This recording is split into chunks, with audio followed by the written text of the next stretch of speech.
everyone, and welcome once again. I am JT, aka the Master, and this is For No Reason Fantasy Football. All right, people, today, as you know, I talk about fantasy football. And last week I talked about running backs coming into the league. I talked about running backs that were free agents. This week, I'm talking about wide receivers, rookie wide receivers coming into the league. Okay? I'm switching it up a little bit. Okay. Supposedly, and I have to say, there's a lot of talent coming into the league in the wide receiver position. Okay? And I'm going to go through 12 of them, 12 that I have in a list. You'll see the list at the bottom of the screen about what I think is a good fantasy possibilities for these guys.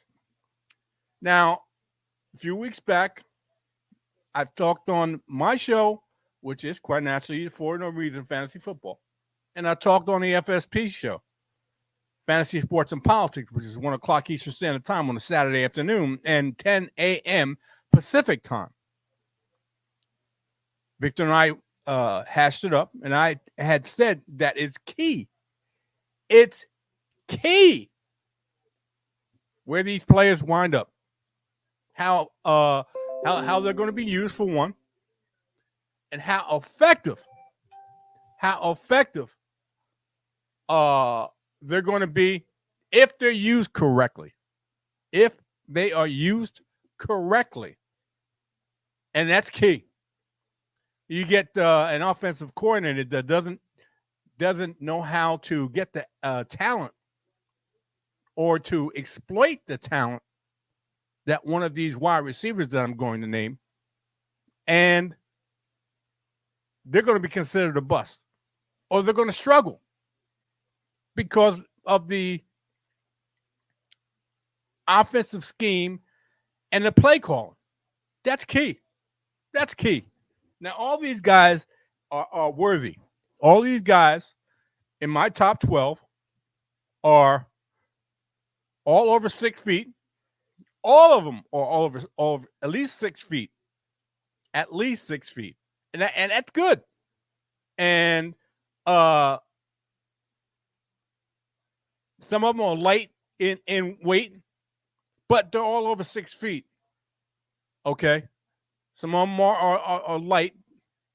I think the lightest one is about 165 pounds, which is really light, really, really thin. But you look at George Pickens. George Pickens is not a heavyweight. Okay? He's got legs like this. Legs like this. So even my one player, the one player that's the lightest of them all, I think he can be a solid wide receiver. Okay. And I'm going to go through them. I'm going to show you on the screen and talk about each one of them on the screen. And I'm going to talk about the number one wide receiver. I got a little clip for you I want to play about the number one wide receiver. And I'll talk to you about it because I have my own feelings about this. I expressed them yesterday on that same show, the Fantasy Sports and Politics, that which has at 1 o'clock Eastern Standard Time on a Saturday, 10 a.m. Pacific time. I expressed it. And I'm going to express it again because, okay, I may think out of the box, but this is one of those things, that maybe I'm old school about. Maybe I don't quite understand, but I'm going to express my opinion of it. Okay? What can I tell you? This is the show, For No Reason, Fantasy Football. And I usually think outside the box. I try to think outside the box and give you my perspective. And my perspective, for the most part, is outside the box. I give you different a perspective.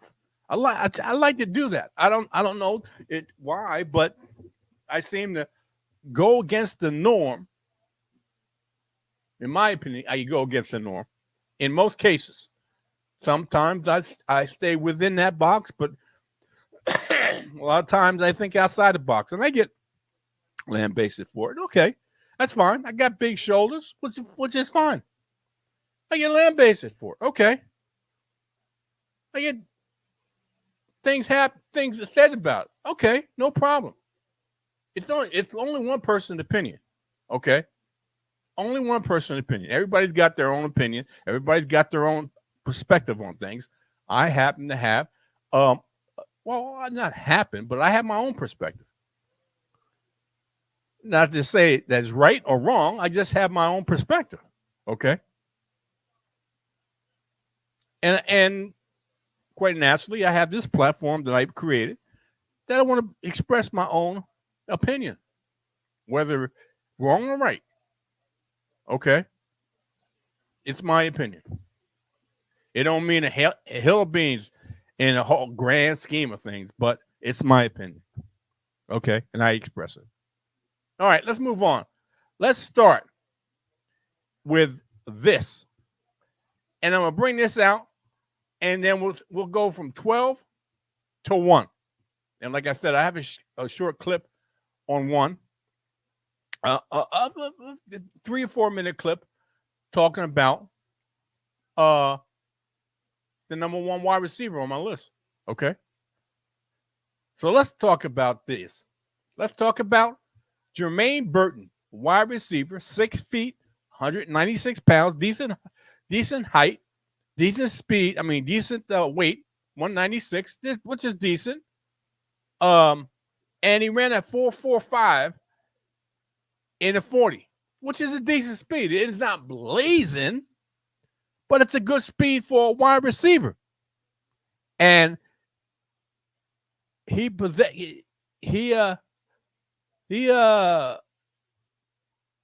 is, like I said, 6 feet, 196 pounds. A talented wide receiver, began to make waves in high school after transferring from IMG Academy to Calabas High School. And at Calabas, he played a pivotal role in leading the Coyotes to a 10-3 record as a junior. During this, he made a significant impact with 40 receptions for 863 yards and 14 touchdowns, averaging 71.9 per game and 21.6 per catch. His outstanding performance earned him a spot on the USA Today 2018 All-USA California first team offense. In 2021, Burton's sophomore year at Georgia. Now, remember, I told you he's at what I say, Alabama. Alabama. And now he at Georgia at the freshman in 2020. Not 2021. He saw action in 10 games for the Bulldogs, making 27 receptions for 404 yards, 15 yards per reception with 3 touchdowns. But his impact on the game was still developing, as indicated by a quarterback rating of 57.4 when targeted. Okay, in 2021, Burton's sophomore year at Georgia, he was part of a competitive receiver group and didn't receive as many targets as anticipated. He played 14 games, recording 26 catches, 497 yards, averaging 19.1 yards per catch. His quarterback rating when targeted improved significantly to 144.4. Better quarterback play gets you better opportunities. Following this season, Burton transferred to Alabama, seeking a more prominent role and the opportunity to work with quarterback Bryce Young.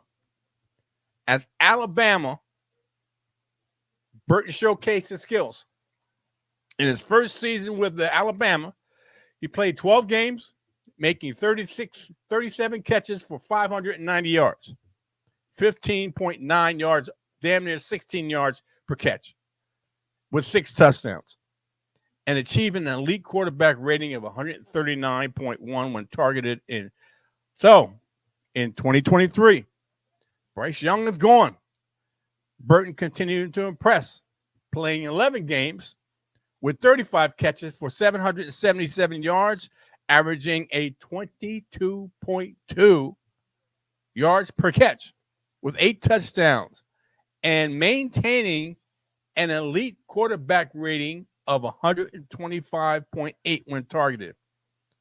Now, even though he had success on the field, Burton's time at Alabama wasn't without controversy. Okay?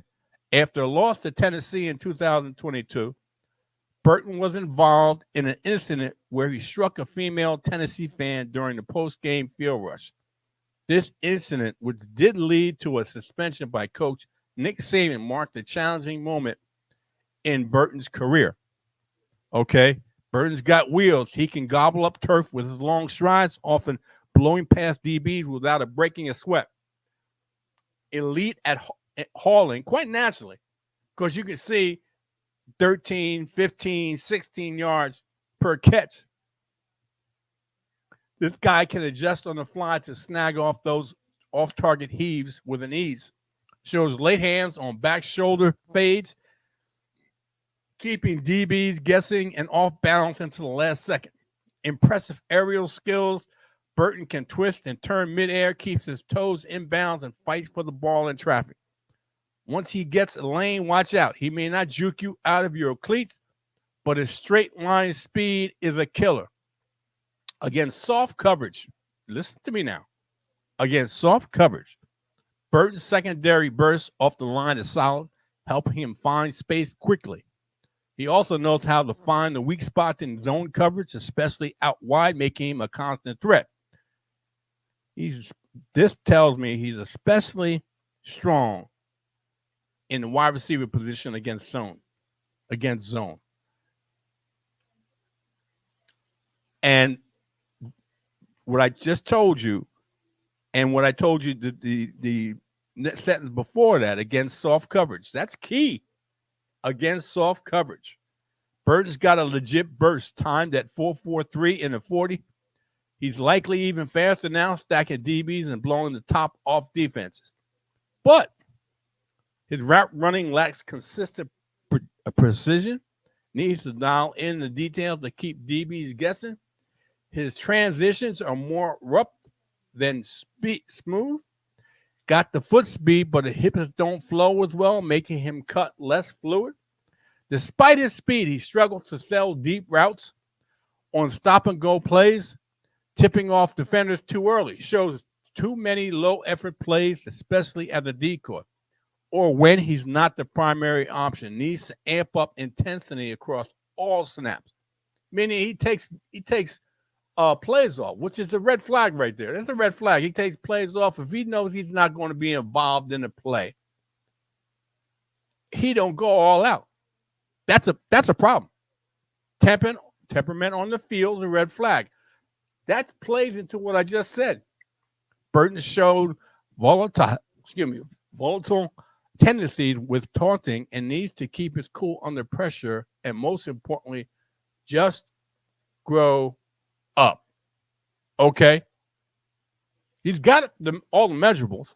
He's 6 feet. Okay? He can take the top off the defense. Okay? He's 196 pounds, so he's got something to him. Okay? But it's up there, man. It's up there. It's up there. It's in the head. It's in the head.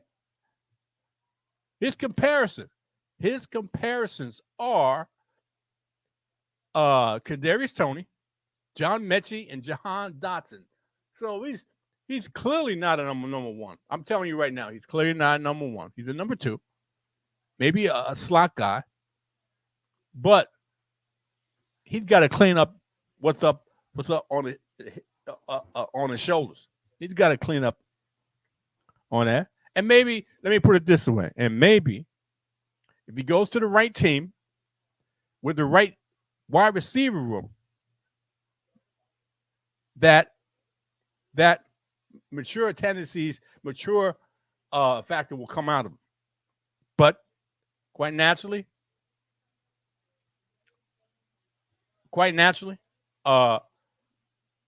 he's got to clean that up. Plain and simple. He's got to clean that up. All right, let's move on to the next one. One of my favorite ones, one I talked about before, and he is definitely one of my favorite ones.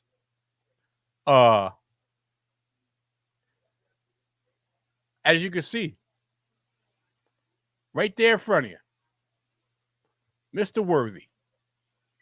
And like I said, the lightest one in the field happens to be a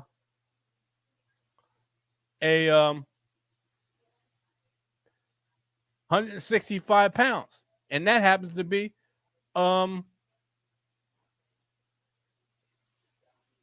Xavier Worthy. Okay, that happens to be Xavier Worthy, people. Out of Texas. Speedster broke the record.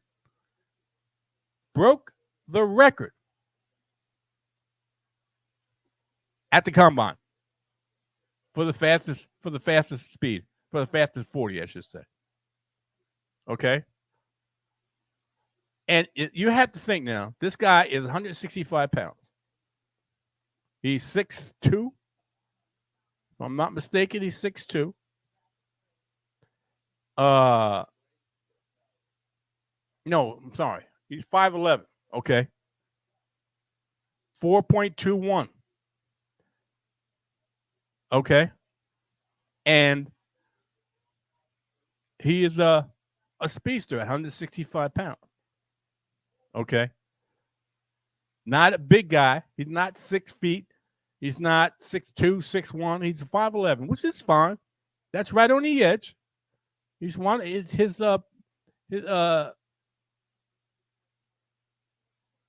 comparison is Marvin Mims, Jordan Addison, or Charlie Jones. Okay. And he, like I said, he's out of Texas. In 2021, as a freshman, Worthy saw action in 12 games for Texas, and he made 62 receptions for 981 yards. This is a freshman, okay, for an average of 15.8 yards per reception with 12 touchdowns, and an excellent quarterback rating when targeted of 106.5. As a sophomore in 2022, while playing much more in a vertical threat role, played 12 games and had a down year, as he made 59 catches for 757 yards for average of 12.9, about 13 yards per catch, with 8 touchdowns and a quarterback rating that wasn't really good, 88.5. Okay.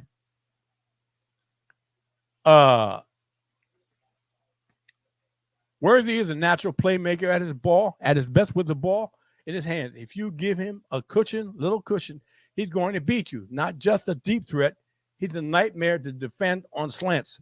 Fluid athlete with an elite explosive, elite explosive burst and speed to stretch the field and breeze past defenders.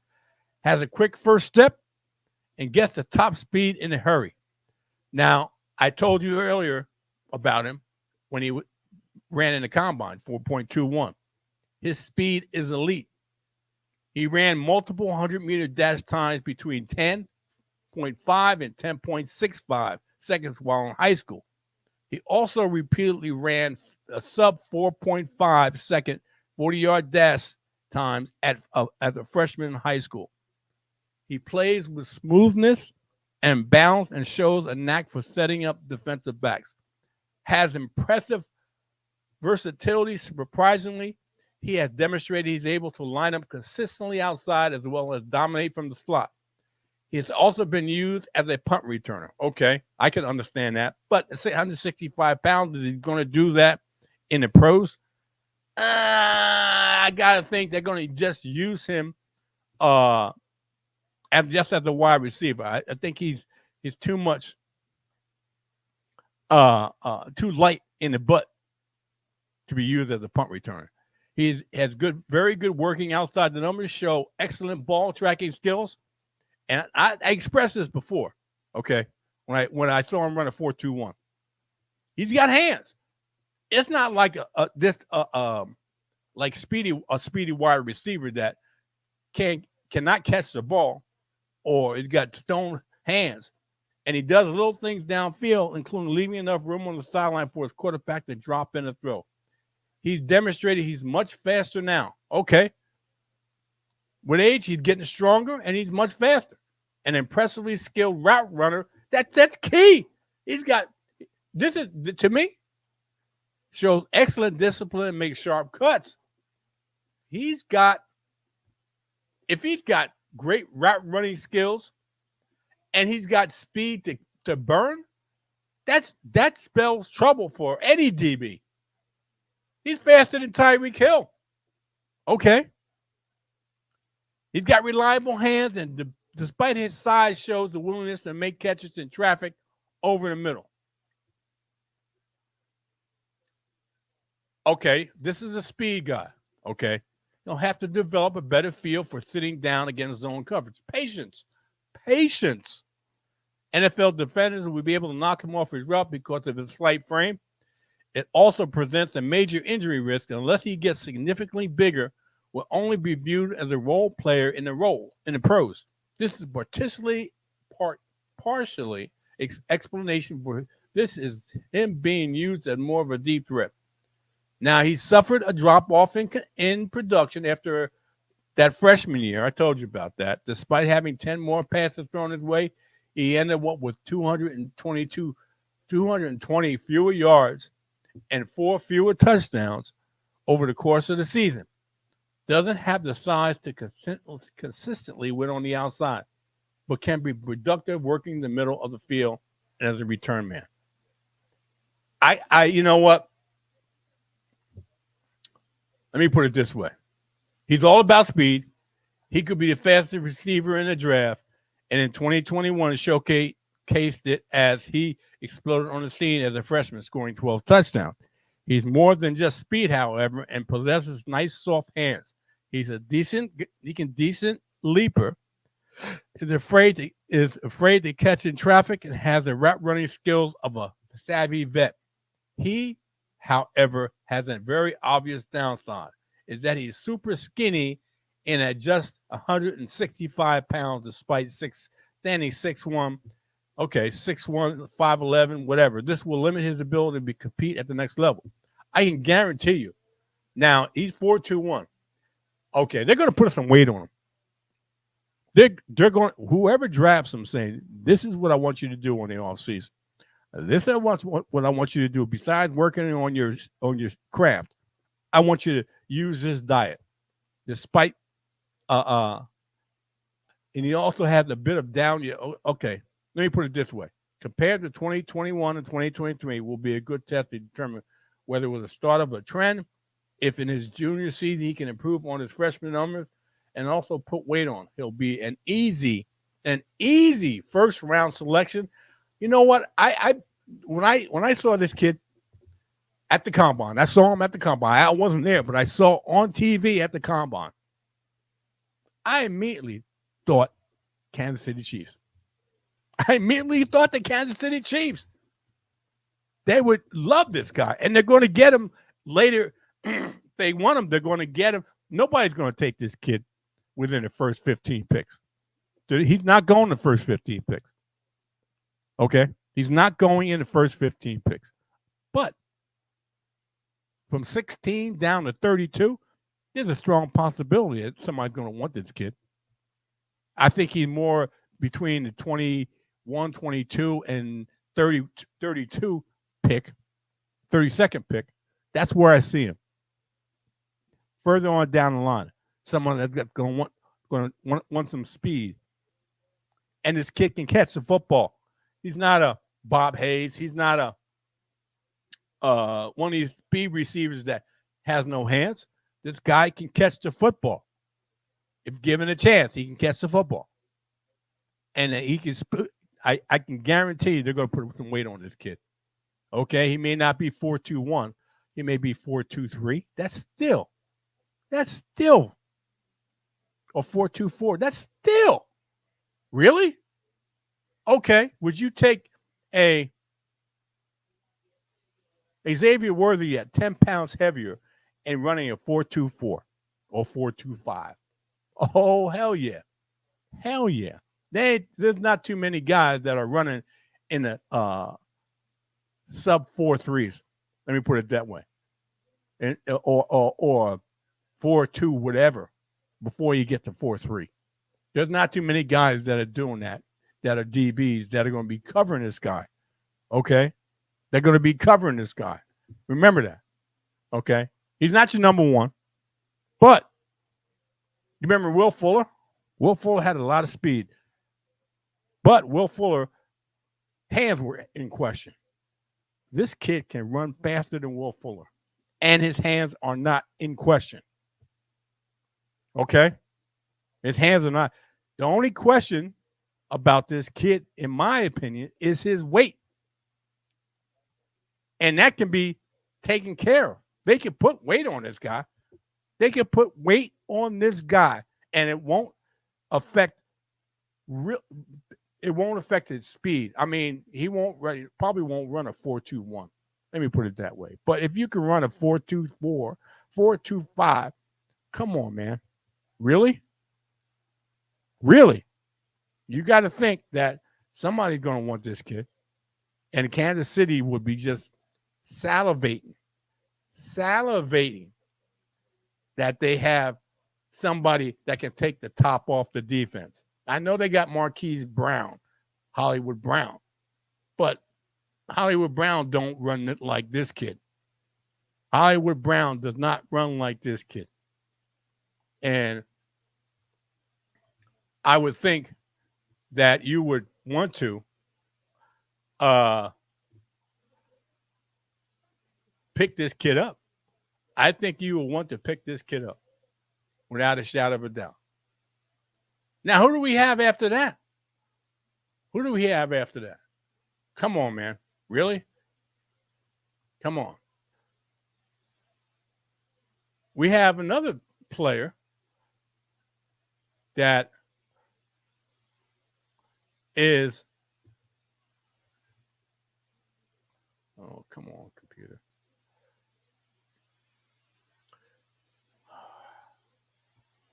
Wilson. Okay.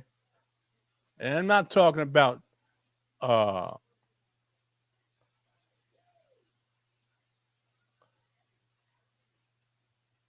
not talking about that. I'm talking about another wide receiver, 6 foot,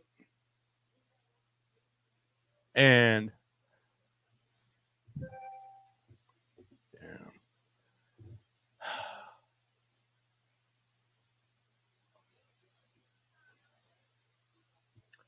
what can I tell you, people? All I can tell you is this, that going through this list,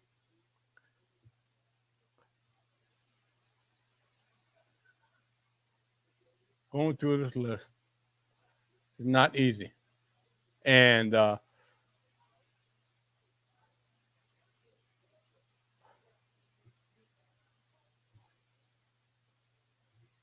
can tell you this, that the next person on this list is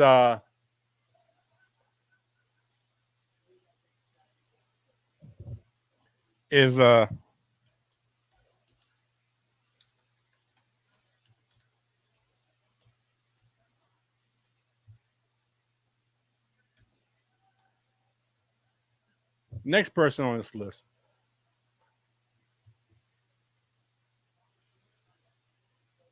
is a wide receiver out of Michigan. Okay. He's out of Michigan. And his name is Roman Wilson. 185 pounds, 5'11", ran a 4.39 at the combine. And his player profile is a Marvin Mims, Charlie Jones, Sky Moore. Okay. Now, he's originally from Hawaii and was a standout in high school, quite naturally.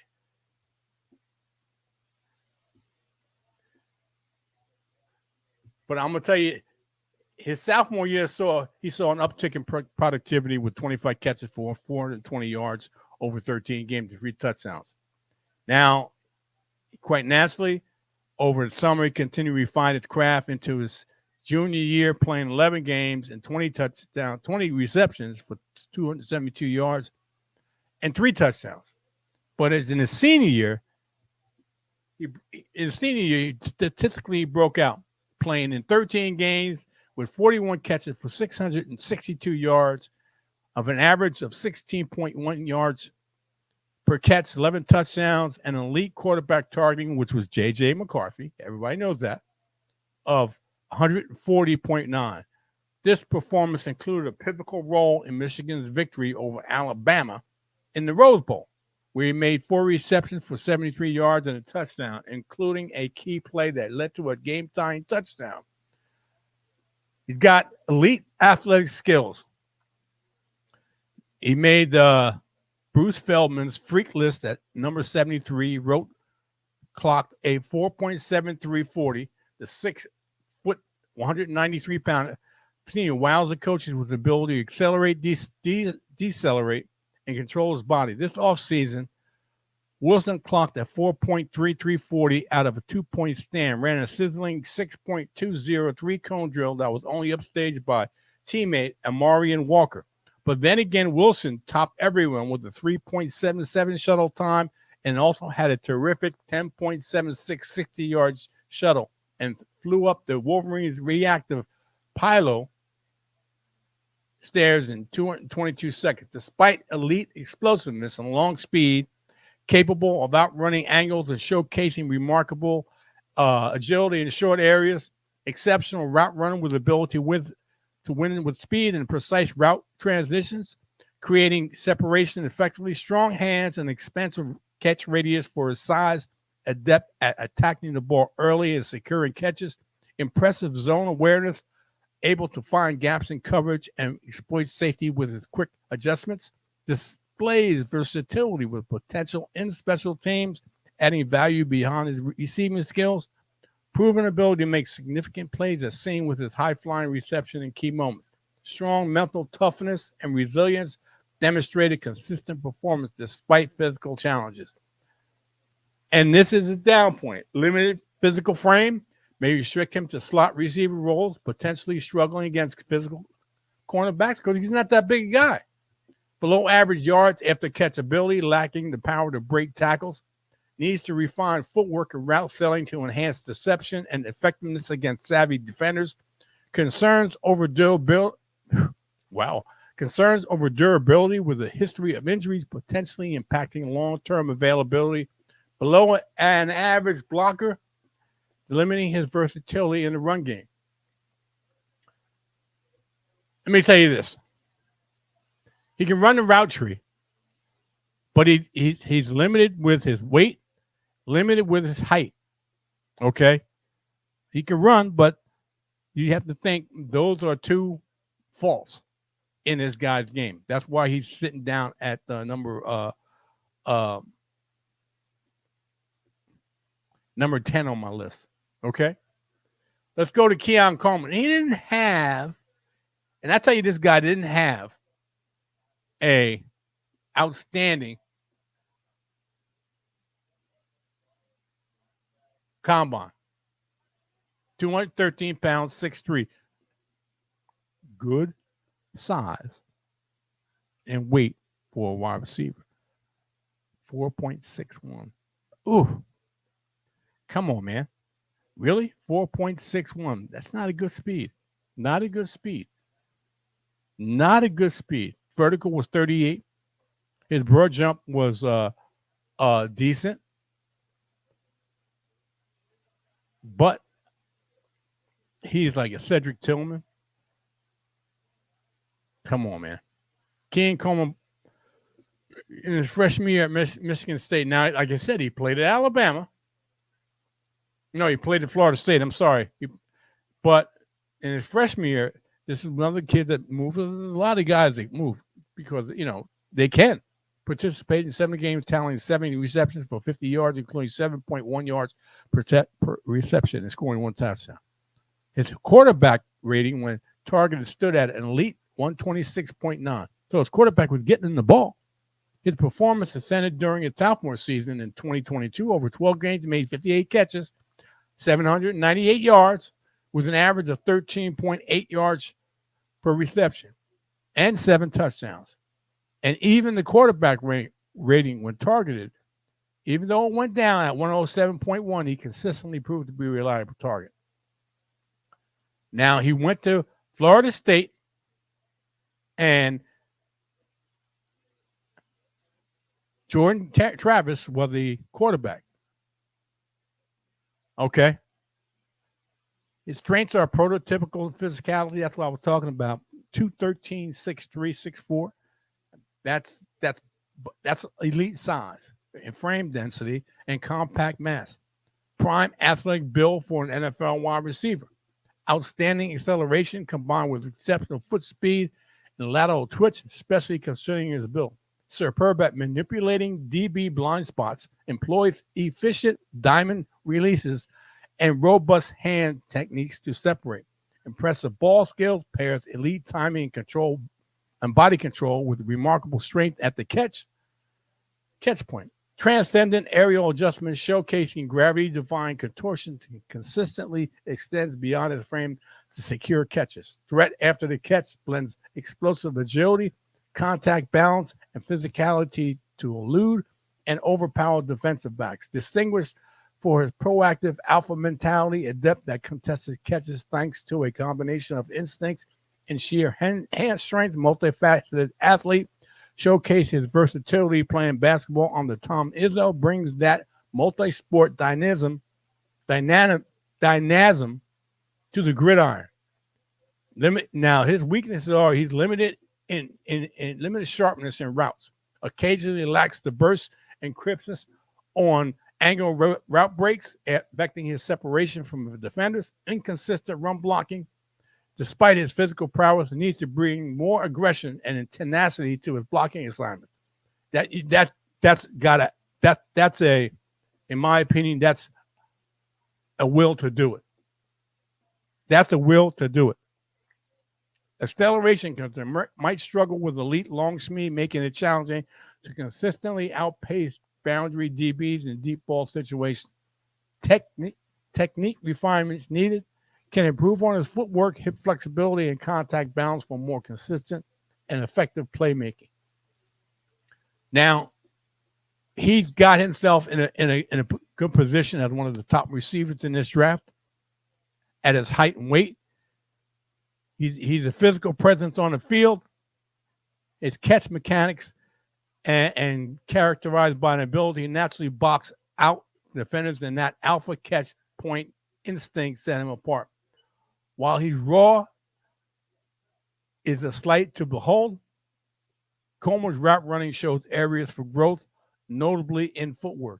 His athletic burst hints at an untapped potential waiting to be refined and fully realized in a professional league.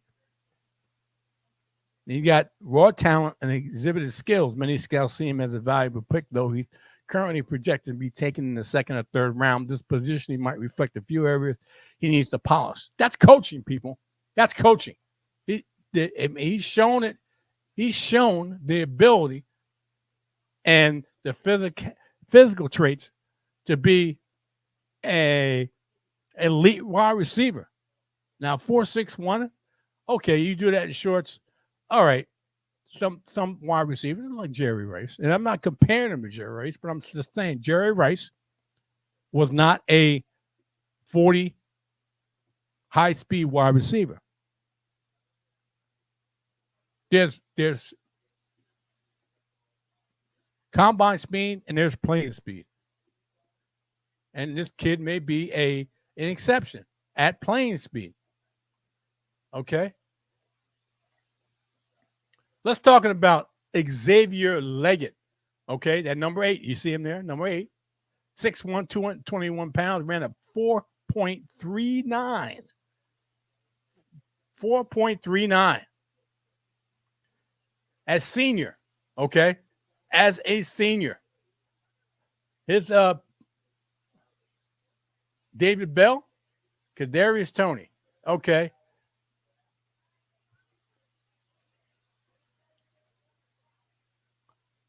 Out of South Carolina, Gamecock. He didn't do really much until his senior year. He played in all 12 games, showcasing his talent with an outstanding 71 catches for an impressive 1,255 yards with an average of 17.7 yards per reception. He scored 7 touchdowns, and the quarterback rating when targeted reached an outstanding 127.1. All right, he was able to get open, and his quarterback was able to make connection with him. Reliable receiver with the ability to make difficult catches in traffic and along the sidelines. Excellent acceleration and incredible top speed. 4.39, capable of outrunning any corner. Ideal height and possesses a solid build, built like a linebacker with strong hands, effective in the ball, pulling the ball in contested situations. Excels in vertical routes with a combination of size, athleticism, and body control. A contested catch specialist, driving on physicality and strong hands. Shows quickness off the line and can effectively beat NFL press coverage. This reminds me, has elite balance and burst, demonstrating great ability in tight roping the sideline and breaking out of his routes. Flexible and agile, maintaining speed while making turns and weaving through defenses. Strong hands. At 6'3", 6'2", 6'3", 200 plus pounds. Andre Johnson? Is this another Andre Johnson? Don't know. He's got all the physical traits. His weaknesses tend to let deep throws get into his path and chest instead of securing it with hands. Needs development in recognizing sitting down against zone coverage. Comfortable on traffic, but sometimes lack effort in creating separation from defenders. Limited college production with a significant breakout only in his final season. May struggle to adjust to the higher complexity of NFL defensive schemes initially. Let me put it this way. He has 4.3 speed in the 40. With his size and height combination isn't something we haven't seen before in DK Metcalf. You can coach what the weaknesses are and make them a strength in this guy. He's got the height and the weight to be a dominant force. Even though he may be a sit down on this list, he has the height and weight to be a dominant force given the right situation. Put in the right situation. Okay. At number 7 on this list. Number 7 on this list. Who do we have? We have Luke McConkey. Lad McConkey, I'm sorry. 6 feet, 186 pounds, and ran a 4.39. Senior. Let me tell you about Luke McConkey. Okay. Fluent athlete with excellent short area quickness, capable of creating separation and threading down the seam. Precise route running with a natural feel for setting up defensive backs, effective at tracking the ball downfield, consistently runs under long throws, shows good initial quickness off the line, strong enough to escape jams at the next level, coordinated hands catcher who effectively tracks the ball in the air, excellent blocker on the outside, adds value in the running game. That's a 1-2. That's a 1-2. You just don't, as a wide receiver, you just don't just think, oh, I'm just catching the ball. You got to want to be a blocker for your running back or whoever's running the football. Skilled at locating and tracking deep passes, a legitimate vertical threat, willing to attack the ball, show aggressiveness in aerial duels. Lacks the twitch. This is what he lacks. Lacks the twitch to consistently create separation, struggles with contested catches. Now, he's aggressive. He's aggressive. He doesn't act like he doesn't want to do it. He wants to do it, but he may lack the skill to do it. Okay? He may lack the skill to do it. All right? Needs an improvement in catch and run transition. Seems uncomfortable in these situations. Lacks the size to consistently win on the outside. Better suited for middle field and return roles. Okay. He's a slot guy. Is that what you're telling me? He's a slot guy. Intermediate route fluidity could be improved. Needs more nuanced route running to consistently leverage against DBs. That sounds like all coaching. Okay.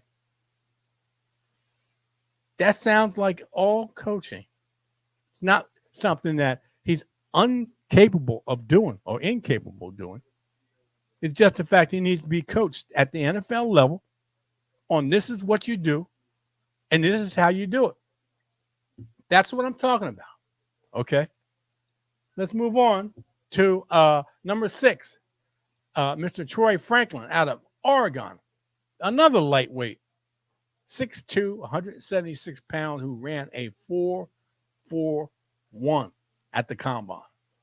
All right, his comparables are Terrace Marshall, Jalen Hyatt, and Rashad Bateman. Okay.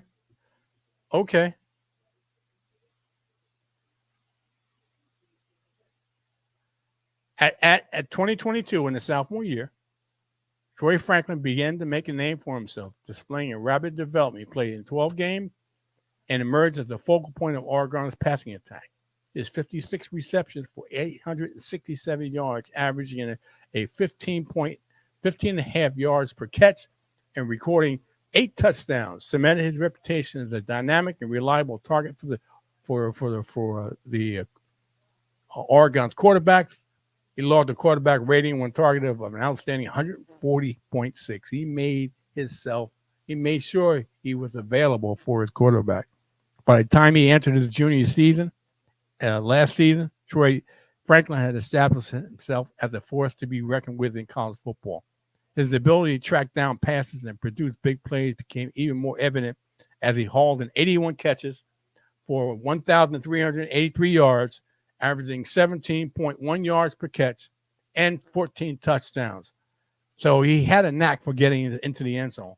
And his quarterback rating, when targeted, of 146.8, proved his consistently as a top-tier receiver. Consistently increased his production throughout his college career, finishing with a record-setting 2023, where, like I said, he put up a huge 1,383 yards and 14 touchdowns. He's got elite speed, running a 40-yard dash in 4.35, consistently leaving defenders behind as a premier deep threat. He also shows position in his route running, smooth and transitioning from vertical stems to breaks, which put constant pressure on the defenders. He's a versatile playmaker. He excels both on the outside and in the slot, consistently delivering explosive plays for his team. In terms of man coverage, he dominates, often forcing opposing defense to resort to too high coverages to contain what he can do.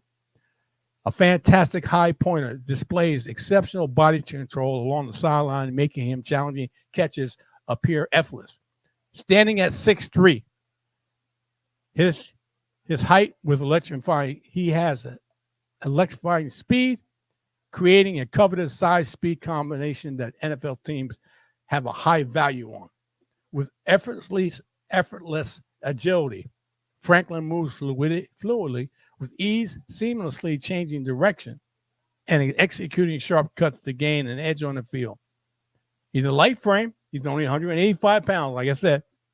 At 6'3", would leave him susceptible to physical cornerbacks and limit his effectiveness in contested catches situations. He's got to add muscle to be for success at the next level. He's an average blocker, while his blocking skills are average. They are not above. They're not outstanding. Let me put it that way. Even with additional weight, Franklin is unlikely to transform into a solid playmaker who can easily break tackles. Franklin, he plays strength is only average, leaving him susceptible to being out-muscled by more physical defenders. He's got to put on some muscle. All too often, you see him turning and running before pulling in a clean catch. Okay? Despite his speed and crafty route running, Franklin's skinny frame presents some challenges. He can struggle with press coverage, especially against bigger DBs who can easily outmuscle him, and his effectiveness in contested catch situations can be inconsistent. But his top-level yards after the catch skills aided by quick feet and agility make him a threat in open space. How you going to get him open space? Okay. Slot. Put him in a slot. Before the 2023 season, he had a 4th-round grade. However, following a huge 2023 where he proved he was much more than just a deep threat, his games-breaking speed, solid route running, soft hands, and potential at the deep threat are assets every team covers. If he can come back up his visible playing speed with elite combine numbers, which he did, expect his stock to solidify in 1 to 2 round range, in first or second round. I think he's a second and third round player, in my opinion. I think he's a second and third round player. That's where I see him going. Now we go to the top 5. The top 5, as you see him on the board, okay? As you see him on the board. You got 205 pounds out of deep in the heart of Texas, 6'2", 205 pounds, and the combine ran at 4.34 40. Adonai Mitchell out of Texas. Come on, man. They had Xavier Worthy on one side and Mitchell on the other. Talking about speed. Are you kidding me? Are you kidding me? Really? Sophomore year, 2022. Let me go to the freshman year first. Then we'll go to the sophomore year, and then we go from there. 2021 as a freshman, he played 15 games, making 29 receptions for 428 yards, averaging 14.8 yards per reception with 4 touchdowns. His sophomore year in 2022 saw him play in 4 games, totaling 5 catches for 69 yards with 1 touchdown. After transferring, he was in Georgia. After transferring to Texas in 2023, he played in 13 games, hauling in 51 catches for 813 yards and averaging 15.9 yards per catch with 10 touchdowns. So I guess he liked the quarterback play in Texas. That's why he went there. Long, lean receiver with streamlined athleticism and wiry play strength. Sounds familiar? How about Xavier Worthy? Long, lean receiver with streamlined athleticism and wiry play strength. Explosive long strider, able to stack defenders out of stems with burst and speed. This displays brisk lateral twitch and a foot speed for meticulous releases. Flexible at size, pinching tight angles at stems with ease. Excellent at chopping feet and hinging outward on quick slants. He uses violent jab steps and footwork to bait and outmaneuver DBs. Utilizes length with position for late snap separation. Strong body control, coordination, and ball tracking on the boundary. Long speed and burst, while excellent, may not be top-tier elite. Needs to better utilize agility and twitch as a run-after-catch threat. Sometimes misjudges pass, pace, and trajectory in the deep third. Effort can wane late in reps against physical coverage on deep balls. That's a 1-2. You got the 1-2 at every play. You can't take plays off. Route running can include wasted motion and inefficiency at stem. That's coaching, people. That's coaching. And a 1-2, that's coaching. Okay? His combination of size, athleticism, and technical prowess in route running makes him a compelling prospect. While there are areas of improvement such as consistency in deep ball tracking and refining his route running, Mitchell's overall skill set offers a strong foundation for growth at the professional level. His ability to create separation in his strong hands make him a valuable asset for a team seeking a reliable wide receiver with upside. Given his performance and his upward trajectory, Mitchell could make an impact in the NFL, particularly in systems that leverage his strength as a boundary wide receiver. Come on, man. Really? This kid has got the size and speed. Got the size and speed, and that's what Texas emphasized in the wide receivers. That, and they emphasize 6'2", 205 pounds, nice size both ways, height and size. 4.34. He's got the speed, man. Okay, now we're going into the elite guys that can fit. I'm going to 4, but this guy can easily go to number 2. And number 2 can either go to number 4 or 3, whatever you want to put them. But these guys are elite guys. Elite guy. Okay. 209 pounds, 6'3", 4.33. Dynamic receiver with an impressive combination of size, speed, and burst. I'm talking about none other than LSU wide receiver Brian Thomas. Brian Thomas. Yes, Brian Thomas. In 2021 freshman season, Thomas made an immediate impact in 12 games, recording 28 receptions, 359 yards, 12.8 yards per reception, and scoring 2 touchdowns. He also demonstrated his efficiency as a receiver with a quarterback rating when targeted of 111.7. He followed this up as a sophomore where in 2022, through 12 games, Thomas managed 27 catches for 330 yards and a 12.2 yards per catch, adding 4 touchdowns.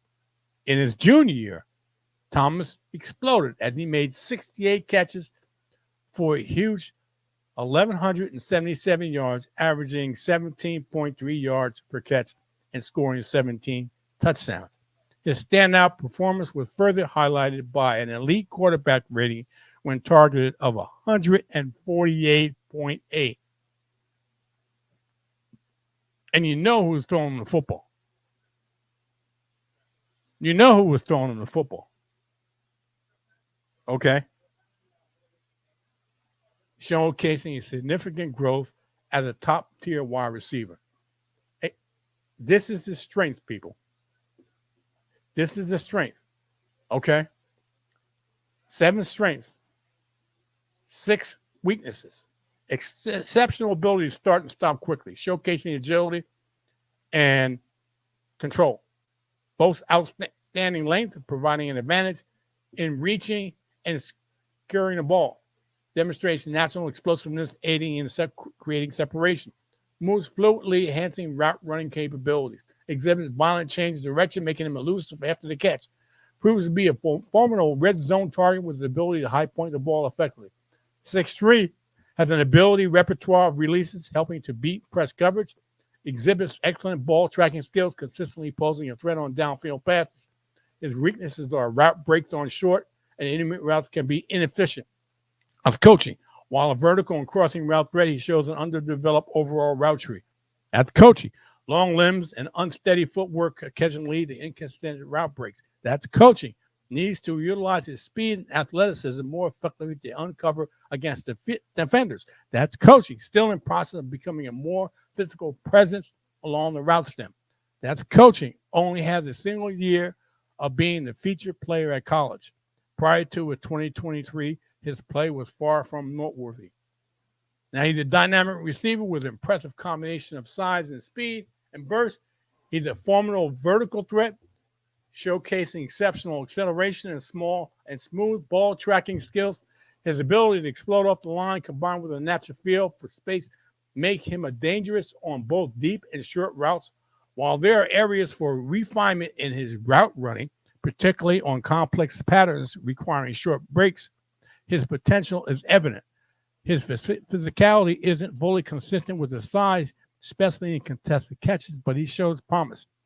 Thomas is a high upside prospect suited for a vertical offense where his ability to stretch the field and create after the catch can be maximized. If NFL teams can think he can consistently produce his 2023 body of work, he'll be a no-brainer first-round selection. However, they'll need to be sure if it wasn't a one-off. Okay.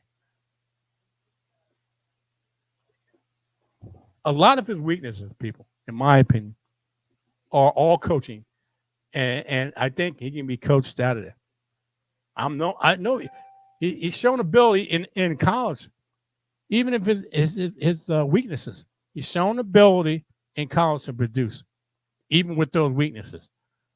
Just imagine if he refined his skills at the NFL level, how much better he can be, in my opinion. So I'm thinking, okay, Brian Thomas at number 4. Okay. He can easily be 3-2. I don't know about 1, but he easily be 3-2. But he's number 4. And you got Jane Daniels throwing in football. Okay. And you got two of the 2 wide receivers, number 4 and Brian Thomas, and we'll get to the number 2 guy, that are in the top 5. They're in the top 5 for a reason.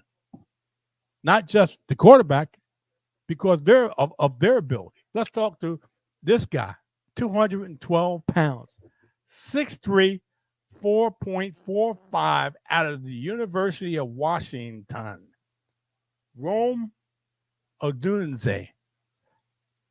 I don't know if I pronounced that name right, but come on, people.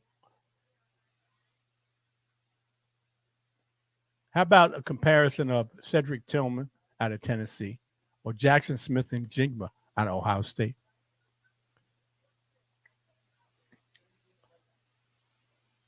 And I just go off his 2023 numbers. 14-28 in yards, 13 touchdowns, and a quarterback rating when targeted of 120.8. This quite naturally put him in a winning spot on the AP first team, along with an array of other accolades. Exceptional confidence, consistently attacks the ball and snatches from the air away from his frame. Made Bruce Feldman's freak list at number 58. He set terrific high school sprinter at Vegas powerhouse Bishop Gorman, who won the 4A state title in the 200 meters at 21.25 and the 4x100 relay, 41.36. This offseason, Odunze ran a 4.3, a 4.19 pro agility shuttle, and also did 37.1 inches on the vertical and 10.1 in the broad jump. Displays remarkable body control, especially on near sideline catches, demonstrating his adaptability and versatility as a wide receiver. Advanced route running skills for his build. Effectively sells sideline vertical routes while fluidly changing direction to create separation. Has a knack for exploiting zone coverages, routinely finds and occupies open spaces, showcasing his on-field awareness. Imposing physical presence with a wide wingspan, giving him an expansive catch radius unmatched by many in his class, demonstrates elite concentration and fast twitch reactions, especially on challenging off-balance catches. Smooth vertical receiver, exhibiting impressive ball tracking skills and ability to adjust midair to deep throws. Shows potential at the yak threat, elusive in open space with notable patience setting up blocks after screens. Struggles in hand combat at the line of scrimmage. Tends to lean into finesse moves against press, making him susceptible to physical DBs who can jam him up and disrupt his release. While he's clocked impressive times in shorts, his game speed appears inconsistent. Too often his separation stems from nuanced route adjustments and playing through contact rather than pure burst off the line. Lacks the gritty edge at the catch point. Despite his size, savvy DBs can bully through his frame and punch the ball out, impacting his catch-in traffic efficiency. Has a raw toolkit off the line. For an extra receiver, needs to bulk up policy releases and harness more violent hands to stack and shed quarterbacks, ensuring clean breaks within the first 5. Coaching. I keep on saying that. Okay. with the right coaching, and I keep on saying this, and his skills, his ceiling is sky high. He's not just another burner. He brings a unique blend of size, speed, and agility that can be a game changer on Sundays. The challenge will be mold that raw talent into a polished NFL wideout. But given the tools he possesses, the rewards could be huge, people. Huge. I'm telling you, this kid, come on. He's 6'3", 212 pounds. Come on. Really? Come on. Oh, that's what I got to say. Now let's go to number 2. Coming out of the same school as Brian Thomas Jr., LSU. You see it on the screen. 200 pounds, 6 feet, at a 4.4 flat speed. Okay. He's eyed as the number 2 wide receiver.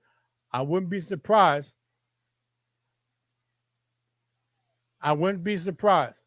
Over his collegiate career, Neighbors has recorded a total of 168 receptions for almost 3,000 yards, 2,983 to be exact, and 21 touchdowns.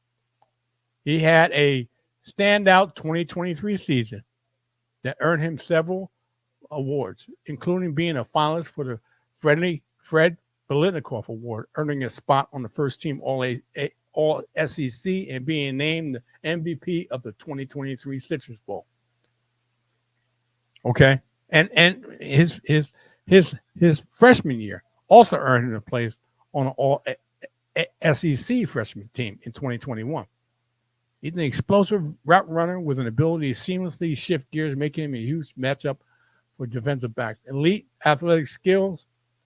The 6'1", 6 foot, 201 pound junior measures at 1 point. This essentially describes Neighbors' ability to complete his maximal vertical jump at a very fast rate. So along with having a vertical leap of almost 40 inches, he can reach that feet faster than anyone on the team. Namath also produced 2,700 watts peak power on Power Clean, which is remarkable for a skilled player. His exceptional ball skills, tracks, mid-stride adjustments effectively showcasing potential as a reliable deep threat in the NFL. Combines awareness and precise timing when playing the ball in the air, especially on underthrown passes. Physical receiver possessing a versatile skill set, effective both outside and in the slot with an understanding of zone coverage. Comfortable and skilled in contested situations, consistently turning 50-50 balls into receptions, both vertically and on comebacks. But potent run-after-catch capability, blending quickness with a stronger lower half, making him elusive and difficult for solo tackles. Has a little Debo in him. He's got a little Debo in him, okay? Player comparison. Check this out. Player comparison. Jamar Chase, who's out of the same school, LSU. Chris Olave. Both of those outstanding wide receivers for the respective teams. Okay? I'm just saying.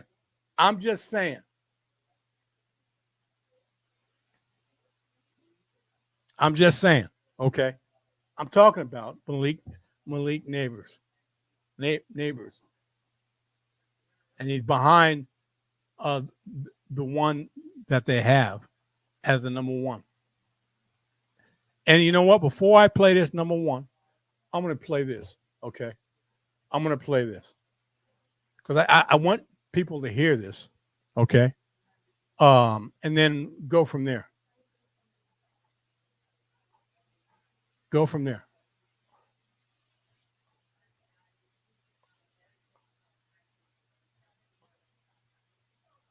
And let's play this and see what happens. What Marvin Harrison Jr. can really do. Watch the highlights, watch the tape, because he hasn't worked out so far in the draft process, as he chose not to participate in the combine workouts, didn't do anything at Ohio State Pro Day today. It's all part of the plan, though, as Matt Miller found out with Marvin Jr. and Sr. Listen to this. I think the big question, we haven't heard from you guys the last couple months as the NFL draft heats up. What has the process been like since the season ended, since we last saw Marvin play? It's been a very restful process. It's something we took into consideration from day one, which was, how are we going to prepare for the 2024 NFL season? And I sat down, talked to Junior. I said, listen, we can do one or two things. You can pitch yourself, and you're a rookie coming in this league. And after you've been playing 3 or 4 years of college football, it's kind of tough to maintain and be strong and have a great, rookie season. So I said, if we just rest, just like every other player or NFL receiver is doing right now in January and February, I think it'll, pay off more for you later on down the line. And Marvin Jr., what has this been like for you? What have you been doing to stay ready and prepare for your NFL career? I've been in Columbus with my same trainers I've been working out with my whole college career. Just getting stronger, faster, and like my dad said, resting a lot too. So it's been a very fun process, though. Interesting. Okay, Matt joining us from Ohio State Pro Day. And Matt, Marvin Harrison Jr. let his dad do most of the talking, but what was the vibe there around Harrison Jr. today? Yeah, he's quiet. I think that was the thing that really stood out. I mean, he did loosen up once the workout started. He was here for the entire pro day, supporting his teammates. He and ZJ Stroud were both here, but he didn't participate. And when I even talked to his dad last night on the phone, he said, we're handling this process the way that we want to handle it. We've communicated that to NFL teams. There has been no pushback yet from teams. They met with 9 NFL clubs at the NFL Scouting Combine in Indianapolis. No one took issue with the fact that he wasn't going to be working at the pro day. In fact, I was told from an NFL team source, they actually reached out to teams and said, if we don't work out at the pro day, is that going to be an issue? They were told it's not a problem. We've seen you play for 2 years. There's GPS speed tracking, turn on the tape. So they feel strongly that his decision to not do anything at the combine or the pro day will not affect where he's ultimately drafted. Yeah, Matt, it's great perspective. I think sometimes we get all wrapped up in what these guys are doing in the pre-draft process, and then they ultimately end up being great players in the NFL. Nobody even remembers. RC, what do you think of Harrison Jr. not working out at the combine or his pro day? I was looking down because I wanted to see what Rome Odunze's numbers were, over 1,600 yards. Malik Neighbors, over 1,500 yards. I don't believe the separation between Marvin Harrison Jr. and those two wide receivers is as wide as it was before the last year of football. Now, if you cut on the tape both last year and this year, you know that Marvin Harrison Jr. can flat out play. He can push the football down the field with his speed. We know he can high point it as well. He can beat man-to-man coverage. You've seen all those things, but you will compare those things to Rome Odunze staying on the field at the combine just because he was so competitive. He wanted to get the numbers that he could on the L drill. I coached Malik Neighbors in 7-on-7 when he was in high school. Goes up for a football. A kid splits his lip in half. And I say, Malik, you need to go get stitches. You need to get out. He said, I'll go later. But for right now, I need you to throw me this ball on the next play because I need to score. Those are some of the sorts of guys that he is going to be faced with going up against. Those are the sort of characters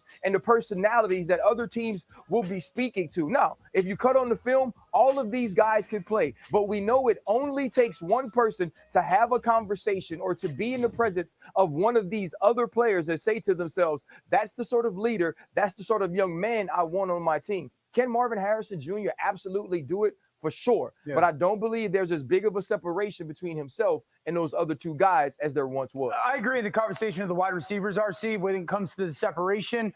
I think those guys also had better quarterbacks, like Jaden. Yeah, for sure. So I think that's a little bit part. I did not like the fact that he did nothing until I heard his dad explain why. After I heard the Hall of Fame father explain why and the reality of them completely pivoting to hey, we're pros now. I kind of like it, and I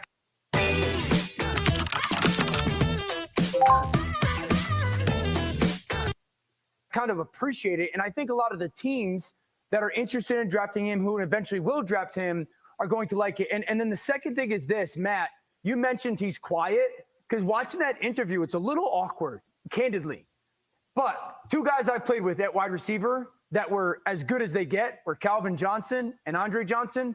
Both of them incredibly quiet personalities.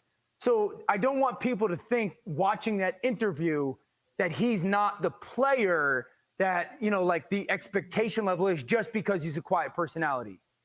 Yeah, absolutely. Listen, we've seen quiet wide receivers, quiet players, period, be absolute dogs. It doesn't matter who talks in the interview, his dad or him. And hell, his dad's a freaking Hall of Famer. Yeah. He should be the person with the microphone talking. But I also want to point to that. Right. Marvin Harrison Jr. can make decisions that other players can't because of who can speak for him, because of the respect that his father has. Just a random father or someone who has his son at pro day can't say that.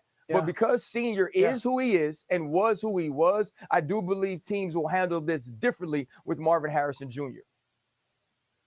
Yeah, and guys, to your point, I've talked to wide receiver coach Brian Hartline about Marvin Harrison Jr., and he said he works harder than any receiver I've ever had. And that's on top of the natural God-given ability he has as the son of an NFL Hall of Famer. And listen, they've had some wide receivers here: Jackson Smith-Njigba, Chris Olave, Garrett Wilson, Terry McLaurin. These are all studs in the NFL, and they talk about, hey, Marv is actually the hardest worker of any of those guys, where they've had to add his fingerprint back to the facility because he's still here working out. And he's phased out now. They had to add him back in because he still wants to come in here and work out extra. So yes, he's the son of a Hall of Famer. Yes, he's quiet. He's still the best receiver in this draft. No disrespect to Rome or Neighbors. They're studs as well. But let's not quit. I know you guys aren't doing this, but for people watching, we cannot question the work ethic just because he's not running at a pro day, because he's been in here grinding, getting ready to be an NFL player. Something that wasn't in the interview, as Dad said, September 14th, we will be ready September 14th, week 1 of the NFL season. Yeah, I mean, Dan, you kind of said the explanation made a lot of sense to you. You can see how NFL teams would think about that and say, yeah, we don't really care. As long as he's ready to go day one for us. And certainly the talent level is there, the work ethic as well, to Matt's point. Coming up here on. All right, people. I just wanted to put that out there first. Just to set this up. Okay. I had said yesterday that I didn't agree with this kid not working out or doing the things that other wide receivers that I've just named from 12 up to now, Marvin Harrison 1. I listened to that video more than once. Okay. I can understand that. Or I understand the mindset. And I can't dispute it because he happens to be the number 1 rated wide receiver with and quite naturally, deservedly so, super productive receiver who was the best receiver in the nation despite receiving constant press coverage and often seeing double teams, is an elite athlete with super soft hands and an innate knack for coming down with an acrobatic catch, is a supreme technician in basic footwork, route running, and hand usage. He's got a Hall of Fame dad that can teach him the ins and outs of being a top wide receiver. Plus, he's 6'4". He's 6'4". Okay? And runs, and the last time they timed him, he ran a sub 4.4.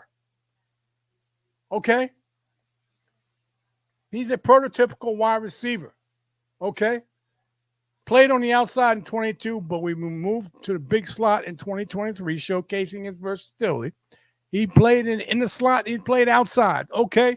He'll break a tackle, too. He's extremely competitive and will give effort as a downfield blocker. Ideal bloodline. Like I said, that is the NFL Hall of Famer after he played for 13 years and with one team, Indianapolis Colts. Okay? Elite athletic skills.